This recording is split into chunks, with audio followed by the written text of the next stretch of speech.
The most dangerous lie I've ever told myself is that I would believe that I was the exception and that I was smarter than the average man, and I was more self-aware and I was more capable. And I believe that whatever applied to everyone else did not apply to me. And life eventually proved me all wrong. This is Elijah, and when you're feeling like you're the exceptional and the exception, that's what kills your potential because you're not even trying. This is for the person who knows that they're capable and of more, but however, they just keep failing in the traps and the patterns. And you might have big goals, big dreams, and then you have that genuine belief that you're meant for something much greater and much larger in life. But every time and every year, it feels strangely similar to the last one. You ask, what is the problem? And the problem is not that you're lacking intelligence or that potential. The problem is believing that some things are just enough. Potential without declaration is just an excuse. And when you admire the potential, you could just avoid what it takes to get there, like the habits and what actually makes that person phenomenal. Now you're battling the ego. Your ego tells you that you're different.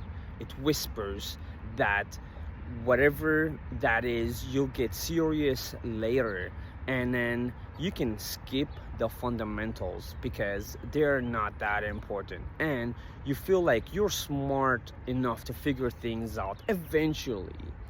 And this is when life does not reward the outcome on what happens in the rewards. It just rewards consistency, and it doesn't care if you are refusing to govern yourself into that life mode.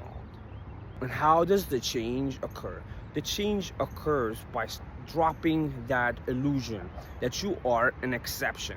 Accept that you're not all that different or above all means, and you're not above the distractions, you're not above the laziness, and you're not above that fear. And once you drop that pretending, then you become immune to those things, and then your system is not surprised by them anymore.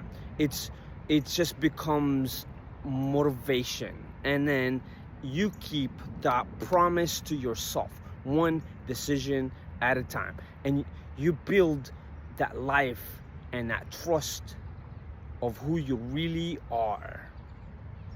The moment I stopped believing that I was the exception, that was the moment that finally gave myself a chance to become that one, the one that does not wait, and the one that persists on life, and the one that gives no expectation and exceeds that.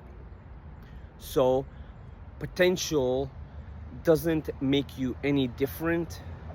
However, what really does matter is applying yourself.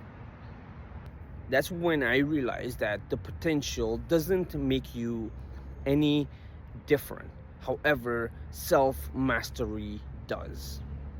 Maybe you're not behind because you lack talent. You're behind because you spend all that time and years believing that potential could solve your problems and can make you more disciplined. But however, the truth is you're not the exception.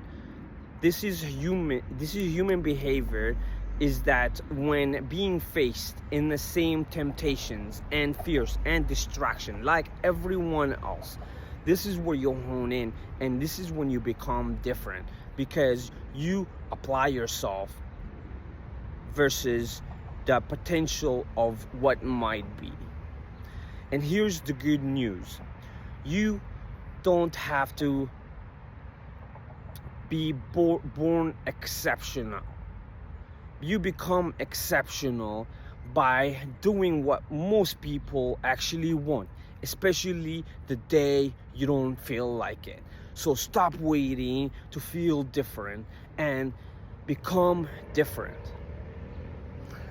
I thought I was smarter than most people that are in my circle, and this made me feel like I'm an exception, and then, oh, therefore I don't have to try enough, or I don't have to do this. However, that was declaration of laziness and then not doing the proper work, and that has led me to find out the hard way that actually you need to do the work. The talent doesn't just come from just thinking about the things. It just comes from doing it actually hands on, and then your awareness kind of captured that, and then this is how you actually grow into that fundamental state. And this is how you get to find out about what you truly are capable of.